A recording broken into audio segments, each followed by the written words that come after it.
மே 10ஆம் தேதி எந்த புண்ணியமாக நேரம் குறித்து கொடுத்தானோ தெரியல. அன்னையிலேருந்து இன்னைக்கு வரைக்கும் கொலை, கற்பழிப்பு, பாலியல் பலாத்காரம் இன்னைக்கு வரைக்கும் 40 ஆயிருக்கு. இப்போ சாயந்தரம் போனால் நைட்டானால் எத்தனை ஆகுதுன்னு தெரியாது.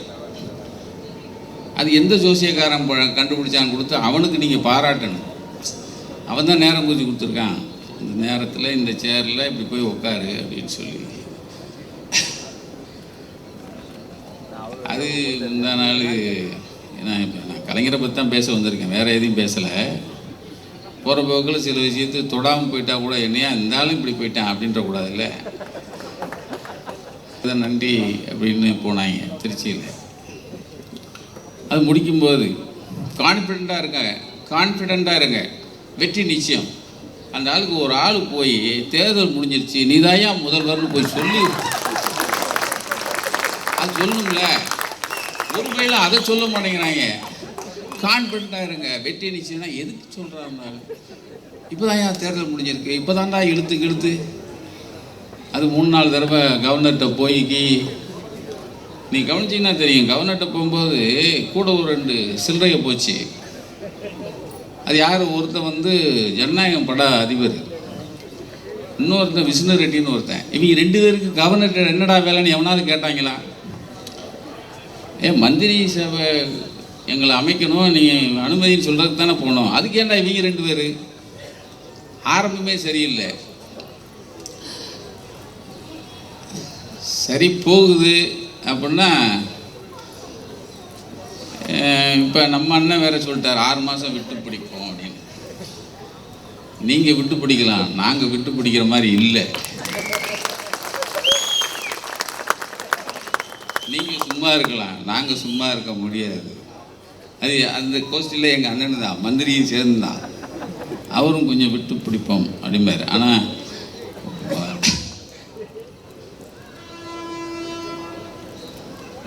கொஞ்சம் வருத்தமாக தான் இருந்துச்சு. சரி, காலச்சிற்பி முத்துவேல் கருணாநிதி, கலைஞர், முத்தமிழறிஞர், இன்னைக்கு நான் இந்த இடத்துல நின்று பேசுகிறேன் அப்படின்னா அவர் இல்லாமல் கிடையாது. நிச்சயமா ஏதோ ஒரு ஓரத்தில் அதான் கலைஞர் படிக்கும்போது சீனிவாசன் ஒருத்தர் ஹிந்தி பண்ணிட்டு இருந்தாராம். அந்த ஹிந்தி பண்ணிட்டு கலைஞரை ஹிந்தி கற்றுக்கன்னு சொல்லுவார். கலைஞருக்கும் அவருக்கும் ஏதோ அவர் டபாய்ச்சிட்டு ஓடிட்டு வாத்தியாரோட சண்டை போட முடியாதுல்ல, டபாய்ச்சிட்டு ஓடிடுவாராம். அந்த கிளாஸ் மாத்திரம் கட்டடிச்சு போயிடுவாராம் அண்ணன். இப்போ அந்த ஹிந்தி பண்டிட் என்ன பண்ணிடுறாரு, ஹோமியோபதி டாக்டர் ஆகிறார். ஹோமியோபதி டாக்டர் ஆகி அவர் ஒரு இன்ஸ்டியூட் திறக்கிறார். அந்த இன்ஸ்டியூட்டுக்கு சிறப்பு விருந்தினராக சிஎம் ஆகிட்ட கலைஞரை கூப்பிட்றாரு. எப்படி? சீனிவாசன் ஹிந்தி பண்ணிட்டு அவர் ஹோமியோபதி இன்ஸ்டியூட் ஆரம்பிக்கிறாரு. அதுக்கு சிறப்பு விருந்தினராக கலைஞர் முதல்வராக போகிறார். அப்போ மேடையில் பேசும்போது, வரவேற்று பேசும்போது சீனிவாசன் சொன்னாராம், நான் ஒரு ஹிந்தி பண்ணிட்டாக இருந்தேன் உங்கள் ஸ்கூலில், எனக்கு அவர் ஸ்டூடெண்ட்டாக இருந்தார், நான் படிங்கன்னு. அப்படி படிச்சிருந்தா இப்போ டெல்லியில் போயிருக்கும்போது ஹிந்தியில் நிறைய பேர்கிட்ட பேசலாம்ல, அதை விட்டுட்டாரு அப்படின்னாராம் அவர். நம்மால் பேசும்போது சொல்லியிருக்காரா, நல்ல வேளை உங்கள் பேச்சை கேட்கல, உங்கள் பேச்சை கேட்காமல் இருந்ததுனால தான் நான் இப்போ சிஎம் வந்திருக்கேன், இல்லைன்னா நான் ஏதோ ஒரு இடத்துல கணக்கு பிள்ளையாக இருந்திருப்பேன் அப்படின்னாராம். இப்போ போயிருக்கிற சிஎம் 5 நிமிஷம் போயிட்டு பார்த்து வந்த மாதிரிலாம் இல்லை. இப்போ ஏன்டா எல்லாரும் கேட்குறாங்க, சிஎம் போனார், செலவு மாத்திரம் 50 கோடி ஆச்சு, பிஎம்ஐ பார்த்தாரு 10 நிமிஷங்கிறாங்க, அப்புறம் இப்போ கூட்டி கழித்து 2 நிமிஷம் ஆகிட்டாங்க. இப்போ போனது உட்காந்தது கேட்டால் 2 நிமிஷம் ஆச்சு. சார் நாங்கள் ரீல்ஸில் தான் சார் ஆட்சியை நடத்திட்டுருக்கோம், எங்களுக்கு தேவை 2 நிமிஷம் தான். அதிகமாக போனால் 3 நிமிஷம். அது மாத்திரம் போதும்.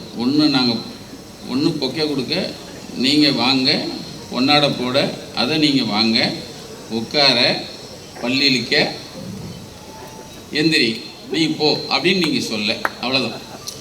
இந்த ரீல்ஸ் போதும் சார், நாங்கள் வாழ்க்கையை நடத்திடுவோம்.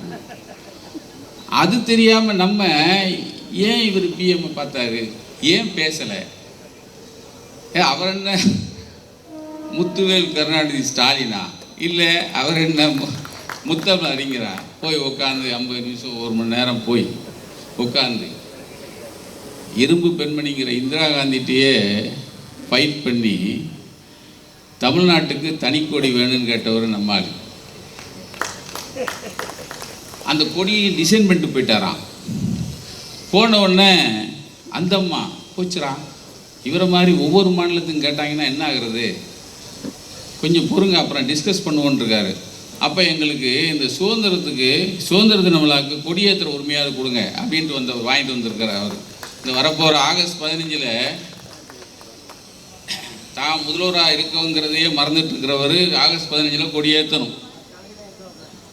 அந்த கயரை தொடும்போது ஒரு ஷாக் அடிக்கும் பாரு, அந்த ஷாக்கு அது முத்தமிழறிஞர் வாங்கி கொடுத்த ஷாக்கு தான். அவர் இல்லைன்னா போய் நின்று கோட்டோட போய் இப்படிலாம் இழுக்க முடியாது. ஆக ஒரு பிரதமர்னா போய் எதை வாங்கணும், எதை கொண்டு நம்ம மாநிலத்துக்காக எந்த உரிமையை வாங்கணுங்கிறத ஆரம்பித்து வச்சவர் நம்ம முத்தமிழறிஞர். அதே போல தான் தமிழ்த்தாய் வாழ்த்து, அதையும் தமிழ்த்தாய் வாழ்த்து எல்லா அரசாங்க நிகழ்வுகளையும் பாடணும், முதல்ல அதை பாடணும்னு கொண்டு வந்தது முத்தமிழறிஞர். அது முன்வரிசையில் திரிஷாவும் 3வது வரிசையில் தமிழ்த்தாயம் வச்சதெல்லாம் பார்த்துட்டோம். ஏன்னா உரிமையோடு போராடி வந்தவங்களுக்கு தானே அந்த அருமை தெரியும். அதுக்கப்புறமா எல்லாரும் சொல்கிறாங்க, ஐயா முன்வரிசையில் திரிஷா வரக்கூடாது, ஐயா முன்வரிசையில் தான் ஐயா தமிழ்த்தாய் வாழ்த்தணும், திரிஷாவை பின்னாடி போடுங்கயா அப்படின்னு எல்லாரும் சொன்ன பிறகு இல்லை அடுத்த நிகழ்வில் நாங்கள் தமிழ்த்தாய் வாழ்த்து பாடணும் அப்படின்னு இந்த சிலுண்டுகள்லாம் சொல்லிச்சு. கடைசியில் பார்த்தா எங்கோ ஒரு காலேஜ், அங்கே நன்றி சொல்கிற கூட்டம், அந்த கூட்டத்தில் தமிழ்த்தாய் வாழ்த்து அங்கே போய் பாடினாங்க. சரி, அது போட்டும். இப்போ அங்கே சுவையனன்ற சொன்னேன், அனுபவிச்சு தானே ஆகணும். சில இதை நல்லதாக பார்த்துட்டு இருக்க முடியாதுல்ல, இதெல்லாம் பார்க்கணுங்கிறது ஒரு விதி. அவருக்கு அது விதி மேலே நம்பிக்கை இல்லை. ஆனால் நான் சொன்னேன், விதி அதை பார்த்து தானே ஆகணும். ஏன்னா ரொம்ப நல்லதாக பார்த்துட்டு நல்லதையே பார்த்துட்டு இருக்க முடியாது. இப்படி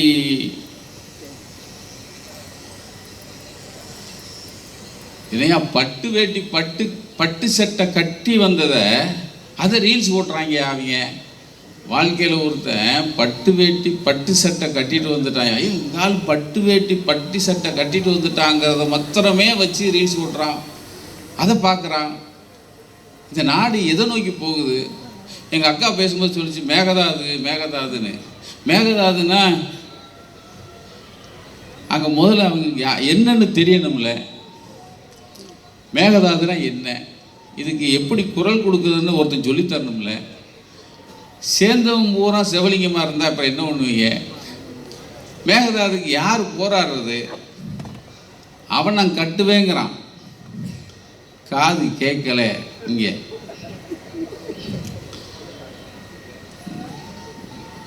மறுபடியும் அதுக்குள்ளே தான் போக தோணுது. நாம் இங்கே திருப்பி கொண்டு வர வேண்டியதாக இருக்குது. எனக்கு நான் இங்கே நிற்கிறதுக்கு நான் கலைஞர் தான் காரணம்னு சொன்னதுக்கு நிறைய காரணங்கள் இருக்குது. அவரோடு சேர்ந்து கொஞ்ச நாள் நாங்கள் பணியாற்றியிருக்கோம். மேடையில் இருக்கிற அத்தனை ஜாம்பவான்களும் அவரோடு இருந்து கொஞ்ச நாள் பணியாற்றினவங்க தான். ஆனால் ஒரு மனுஷன் 80 வயது 85 வயது வரைக்கும் ஒரு நாள் 4 மணிலேருந்து 5 மணி நேரம் மாத்திரம் உறங்கிட்டு மற்ற நாட்கள் பூராமே நமக்காக வேலை பார்த்த ஒரு ஒரு ஒரு மனுஷன் இருக்கார் பாருங்க. அந்த மனுஷன்தான் 85 வயசுக்கு ஒரு 9 வயசு கழிச்சிட்டேன் நான், அவ்வளோதான். ஒரு நாள் தூக்கங்கிறது 4 மணி நேரம் இரவு, பகலில் 1 மணி நேரம், 5 மணி நேரம் தான். அந்த மிச்சம் இருக்கிற காலங்கள் பூராமல் அது பதவியில் இருந்தாலும் சரி இல்லைனாலும் சரி இந்த தமிழுக்காகவே உழைச்ச ஒரு பெரிய ஒரு ஒரு மகான் தான். அவரை பற்றி தான் இன்னைக்கு புகழாஞ்சலி. இன்னைக்கு 67 அண்ணன் சொன்னாங்க சைதாப்பேட்டையில் நின்னாங்கன்னு. 62 ஜெயிக்கிறாங்க. ஜெயிச்ச உடனே 63 கடற்கரையில் கூட்டம். அந்த 63 கூட்டத்தில் வரப்போகிற 67 எலெக்ஷனில் எப்படி வந்து நம்ம தேர்தலை சந்திக்கணும்னு கூட்டம் போடுறாங்களாம். கூட்டம் போட்டோடனே அப்போ கலைஞர் தான் சொல்கிறாராம், 67 தேர்தலில் எத்தனை தொகுதியில் நம்ம நிற்க போகிறோம் அப்படிங்கிறத இப்போயே முடிவெடுக்கணும். இப்போ 63 62 ஜெயிச்சு ஒரே வருஷத்தில் 67 செலெக்ஷனில் வந்தால் எலெக்ஷன் வரும்போது நம்ம எத்தனை தொகுதியில் நிற்க போகிறோன்னு அப்பயே கணக்கெடுங்கிறார். அப்போ 200 தொகுதியில் நிற்க போகிறோம். 200 தொகுதினா ஒரு தொகுதிக்கு நம்ம 5000 மேனிக்கு செலவு வச்சோம்னா 200 தொகுதிக்கு நம்ம தேவை வந்து 10 லட்சம் ரூபா. 10 லட்சம் ரூபா யார் புரட்ட போகிறோம் அப்படின்னு கலைஞர் சொல்கிறார். அப்போ எல்லாரும் ஒருத்தருக்கு ஒருத்தர் பார்த்துக்கிறாங்க. இப்போ தானே ஜெயிச்சு வந்தோம், ஒரு வருஷம் தானே ஆயிருக்கு, இன்னும் 67 வர்றதுக்கு இன்னும் எத்தனை நாள் இருக்குது, அதுக்குள்ளே ஏன் அவசரப்படுறேங்கிறாங்க. இல்லை திட்டமிடணும். அப்போ 66 வலசரவாக்கத்தில் ஒரு சிறப்பு மாநாடு ஒன்று போடுறாங்க. அந்த மாநாட்டில் கலைஞர் வந்து நான் பொறுப்படுத்துக்கிறேன்னு 63 சொல்லிடுறாரு. 66 சிறப்பு மாநாட்டில் அண்ணாட்ட வந்து 11 லட்சமாக கொண்டு போய் கொடுக்குறாரு. அப்போ 67 தேர்தல் வேட்பாளர் அறிவிப்பு வருது. வேட்பாளர் அறிவிப்பு வரும்போது ஒவ்வொரு தொகுதியும் யாரெல்லாம் நிற்கிறாங்கன்னு சொல்லிட்டு வரும்போது சைதாப்பேட்டைன்னு நிறுத்துறாராம் கலைஞர். அறிஞர் அண்ணா வந்து சைதாப்பேட்டை அப்படின்னு நிறுத்துறாராம். மறுபடியும் சைதாப்பேட்டை அப்படின்னு 2வது தடவை அனௌன்ஸ் பண்ணுறாராம். 2வது தடவை அனௌன்ஸ் பண்ணி அவர் சொன்ன பேர் என்ன தெரியுமா? 11 லட்சம் அப்படின்னாராம். இந்த சைதாப்பேட்டைக்கு கலைஞர் நிற்கும்போது அவர் வச்ச பேர் 11 லட்சம். அப்போ கலைஞர் இருந்துச்சு அண்ணா பக்கம் வந்திருக்கார். அதுதான் ஜெயிச்சு பொதுப்பணித்துறை அமைச்சராகி தமிழ்நாட்டுக்காக உழைப்பு அதாவது பதவியிலிருந்து உழைச்சது இங்கேருந்து தான் ஆரம்பிச்சிருக்கு. அதே மாதிரி மறுபடியும் திருவாரூருக்குள்ளே போகிறேன். திருவாரூரில்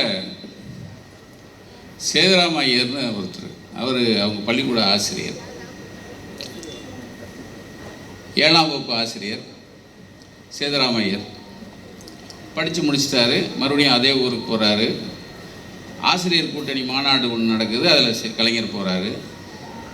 அந்த மாநாடு வரும்போது சேதுராம ஐயர் எங்கன்னு கேட்குறாரு. அவர் ரிட்டையர்ட் ஆகிட்டாருன்னு சொல்கிறாங்க. இது அவர் படித்த ஸ்கூலில் தான் அந்த மாநாடு. ரிட்டையர்ட் ஆனால் விட்டுருவீங்களா அப்படின்னு கேட்டாராம். இல்லை, ரிட்டையர்ட் ஆகிட்டார், வீட்டில் இருக்கார் அப்படின்னே. சரின்னு முடித்த உடனே அவர் நண்பரை திண்ணனை கூப்பிட்டு சேதுராமையர் வீட்டுக்கே போகிறார். போனால் அவர் வந்து ஆசிரியர் வீடு எப்படி இருக்கும் அது போல் இருந்திருக்கு. உட்கார சேரில் எல்லாம் எல்லாத்தையும் அப்படியே பரபரத்து இருந்திருக்காரு. இவர் வேகமாக போய் ஒரு பெஞ்சில் உட்காந்துட்டார். நான் பெஞ்சிலே இருக்கேன், ஏன்னா உங்கள் முன்னாடி நான் பெஞ்சில் தானே உட்காந்தேன்னு உட்காந்துட்டாரான். அப்போ சிஎம் அவர். அப்போ உட்காந்துட்டு, அப்போ என்ன திடீர்னு வந்திருக்கீங்க, எனக்கு அதெல்லாம் தெரியாதே அப்படின்னு ஒன்றா. இல்லை, நீங்கள் நான் உங்கள் கூட படிக்கும்போது எனக்கு ஒரு சின்ன நினைவு இருக்குது. அப்படி சொன்னாராம். என்னப்பா சொல்லு, இந்த கற்றையாளர் நோட்டு பூராமே ஒரு 55 நோட்டை கொடுத்து என் கையில் கொடுத்து நீ போகும்போது வீட்டில் கொடுத்துட்டு போன்னு சொல்லிடுவீங்க. உங்கள் வீடு இருக்கிறது ரொம்ப தூரம், ஆனால் நீங்கள் சொல்லிட்டீங்கன்னு நான் தூக்காமல் போக முடியாது. 55 நோட்டு நல்ல கனமாக இருக்கும். நான் தலையில் வச்சுட்டு உங்களை திட்டிகிட்டே போவேன். இந்த மாதிரி அவர் கொடுத்துட்டாரு, இனிமேல் இவர்கிட்ட படிக்கவே கூடாது, இல்லை நாளைக்கு கொடுத்தா வாங்கக்கூடாது அப்படின்னு நினச்சிட்டே போனேன். வீட்டுக்கு போனேன். அம்மா வந்து வேமா ஐயோ இவ்வளோ வெயிட்டாக இருக்கேன்னு கொண்டு வாங்கி வச்சுக்கிட்டு, டே உள்ள வாடா ஒரு காபி சாப்பிடுவோன்னு சொன்னாங்க. கொஞ்ச நேரம் உட்காந்து அந்த காப்பி கொடுத்தாங்க. உண்மையிலே காப்பினா எப்படி இருக்கணும்னு அங்கே தான் நான் தெரிஞ்சுக்கிட்டேன். இது வரைக்கும் இப்படி ஒரு காப்பியை நான் குடித்ததே இல்லை. நான் அடுத்து வந்தேன். அடுத்த நாள் உங்கள்கிட்ட நான் கேட்டேன், சார் இன்றைக்கி எதுவும் நோட்டு கேட்டு இல்லையா சார் வீட்டுக்கு கொண்டு போய் கொடுக்க அப்படின்னு கேட்டேன். ஏன்டா ஒன்றும் இல்லை, ஆனால் வீட்டுக்கு போ உடனே வர சொன்னால் ஏதோ வேலை இருக்கான் அப்படின்னு அவர் நீங்கள் அனுப்புனீங்க. மறுபடியும் போனேன், ஒரு காப்பி கொடுத்தாங்க, குடிச்சிட்டு வந்தேன்.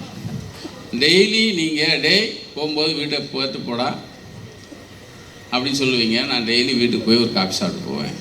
அந்த காப்பியை இன்றைக்கு வரைக்கும் நான் சாப்பிட்டதே இல்லை. இந்த மாதிரி காப்பினா எப்படி இருக்குன்னு உங்கள் வீட்டில் சாப்பிடப்படுறதா எனக்கு தெரியும் அப்படின்னு அவரே எழுதியிருக்கார். அதாவது செய் நன்றி இருக்குல்ல, செய் நன்றிங்கிற ஒரு விஷயம், அதில் தான் நான் வரேன். எனக்கு பெரியார் விருது 2010 அப்போ வந்து பெரியார் விருதுன்னா வந்து நான் பெரியார் விருது வாங்கினேன்னு இப்போ ஏன் நான் சொல்கிறது இல்லைன்னா, 2016க்கு பிறகு பெரியார் விருதை வந்து வளர்மதி கொடுத்துட்டாங்க. அதனால நான் பெரியார் விருது வாங்கினேன்னு சொல்லவே மாட்டேன். அது வரைக்கும் கொஞ்சம் மரியாதையாக இருந்துச்சு. அப்போ என்னாச்சு, அதுக்கப்புறம் எங்கள் அண்ணன் கொடுத்துருக்கான்னு நினைக்கிறேன். ரைட்டு, இப்போ சொல்லலாம்.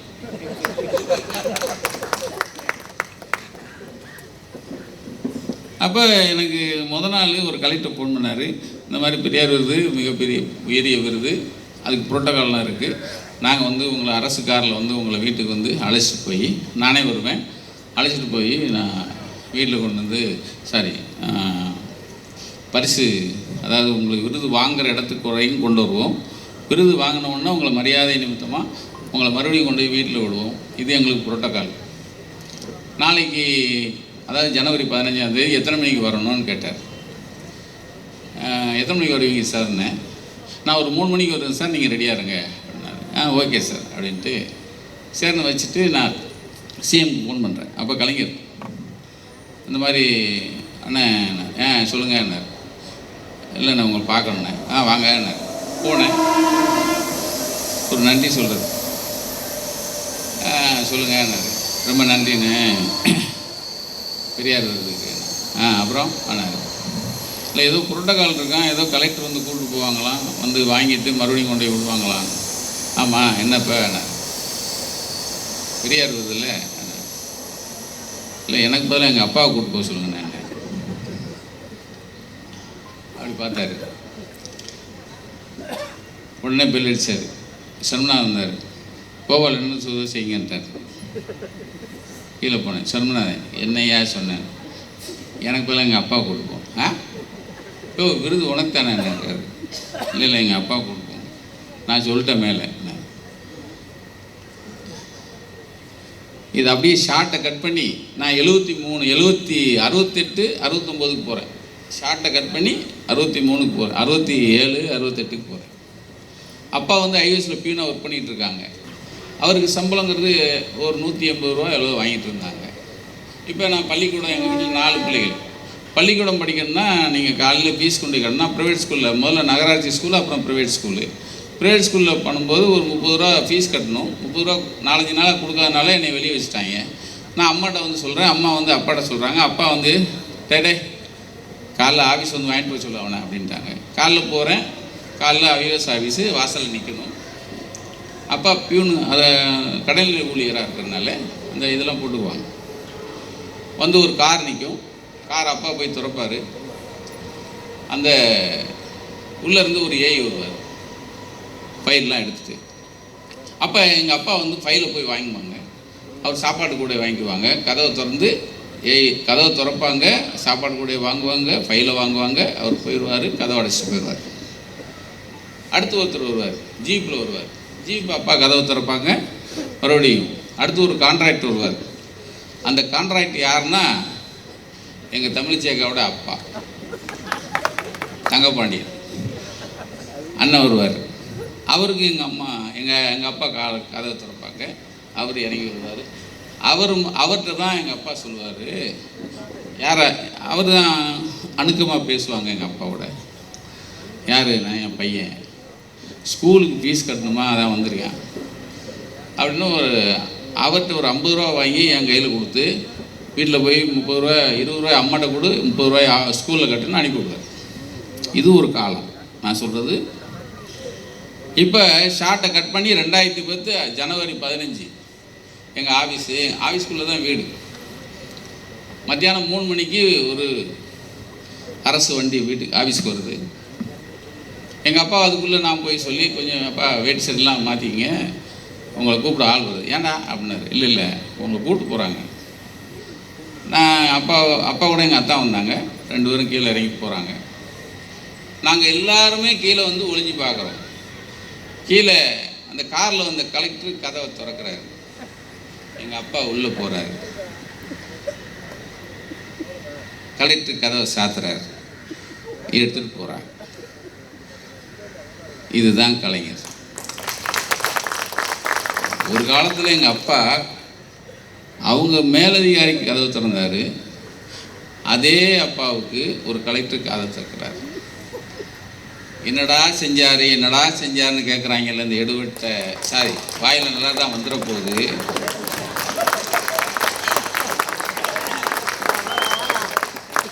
ஆனால் நான் சிஎம் இல்லைல்ல பேச. அவங்களுக்கு சொல்கிறேன், இது அண்ணா கலைஞர் கால சிற்பி. நன்றி.